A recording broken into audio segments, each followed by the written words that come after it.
Palworld has the most insane opening weekend, Valve rakes in tons of money with CS2 skins, and we discuss the glorious Chicago rat hole. I'm Ash Dixon, and this is GINX News.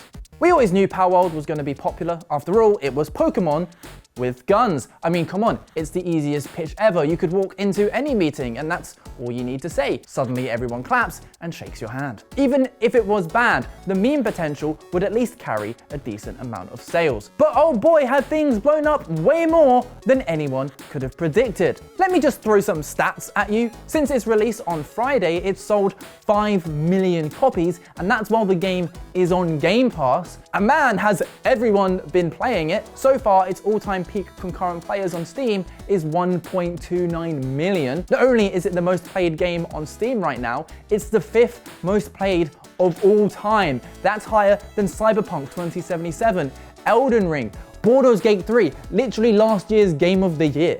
I mean, obviously it helps that it's only $30, but it's still the second most played paid game on Steam ever. It literally could be the best-selling Steam game of the year, and we haven't even finished January. The numbers are just silly. And people clearly love it. I must admit, I was a bit disappointed to discover it was just another survival crafting game as opposed to an open world Pokemon style game that we've been begging for decades, because let's be honest, the mainline Pokemon games are embarrassing at this point. But instead, Palworld is essentially just Ark, but with monster hunting elements, and that's not necessarily a bad thing. I totally see the appeal, just grindy survival games really aren't for me. Also, I just couldn't help but feel weird running around beating up these peaceful animals before subjecting them to a life of slavery. I know it's a game and it's meant to be silly, and I know that when you boil it down, Pokemon is basically the same thing, but at least they dress it up all nice so you don't have to think about it. And there's also a big question on whether Palworld deserves this level of success.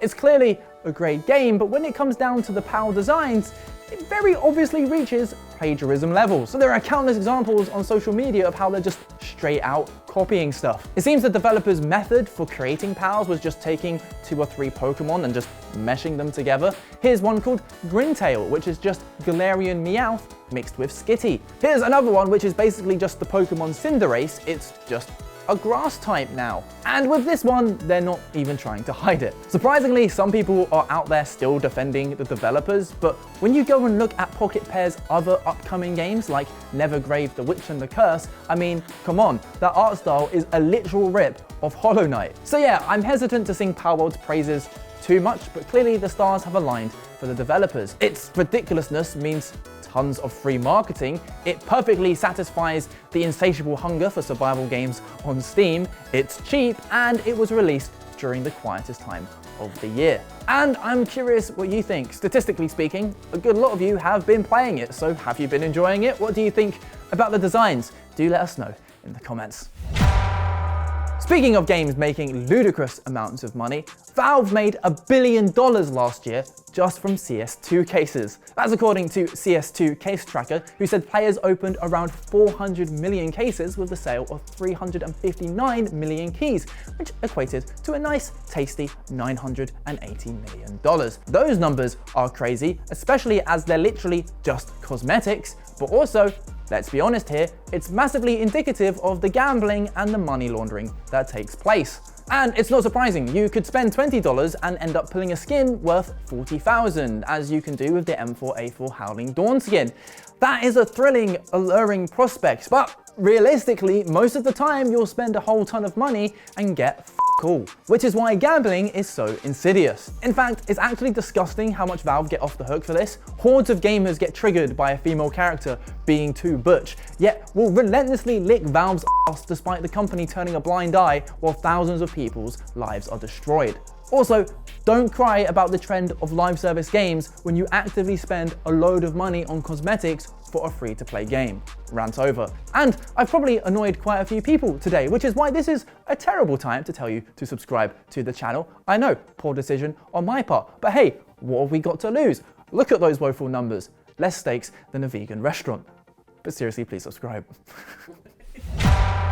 Halo Season 2 is just over a couple of weeks away, which means the promotional circuit is well underway. And usually during press junkets, casting crew will wax lyrical about how much they love the show and how well written it is, which is in itself an opportunity to show off those acting skills, especially if you were involved in the 8th season of Game of Thrones. Well, it seems like Master Chief actor Pablo Schreiber didn't get the memo because he's gone pretty hard on one particular scene from Series 1 that he wasn't too thrilled about. Fans of the game franchise were already pretty annoyed that we even see Master Chief's face, but it seems like they and Schreiber think him getting down and dirty was one step too far. In a recent interview with SFX magazine, he said it was a huge mistake and that I argued against it and fought against it, but I am who I am. I don't write the scripts, I only give my opinion. Alas, it wasn't listened to.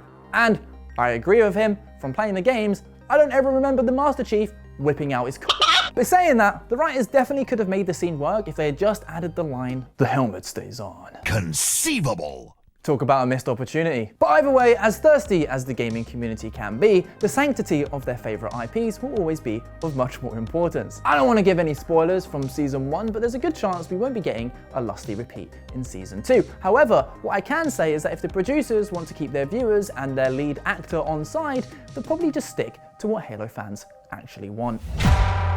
It's time to chat about the Chicago rat hole. What the hell am I talking about? The Chicago rat hole, obviously. Basically, someone discovered a rat-shaped hole in some pavement in Chicago, and the internet, being the internet, found this to be a poignant discovery, and now a shrine to the rat hole has been created. Each day, the shrine grows, and it's being filled with whatever the spirit of a poor rat could need. Red Bull, chicken wings, plenty of alcohol, but also plenty of gaming memorabilia such as Pokemon cards and pictures of Baldur's Gate 3 characters. Also, shout out for how LGBTQ+ inclusive the shrine is. Not only is there a load of beautifully queer items, there was even a gay wedding at the rat hole. Talk about sentences that have never been said before. Also, the story just gets better because according to local sources, the hole has actually just been there for decades. And better yet, it's apparently not even an imprint of a rat. It's most likely a squirrel. Now, some people will say that ruins it. I think it just adds to the beautiful chaos. And it seems many people agree because you should expect a queue if you plan to visit. And if any of you viewers happen to be in Chicago or visiting, please comment down below about the rat hole, or maybe share some pictures. I'm very keen to hear about it. And that's the show. Let's be honest, tomorrow's video ain't gonna top this, but by God, are we gonna try anyway. Check out yesterday's video somewhere around here, and we'll see you tomorrow.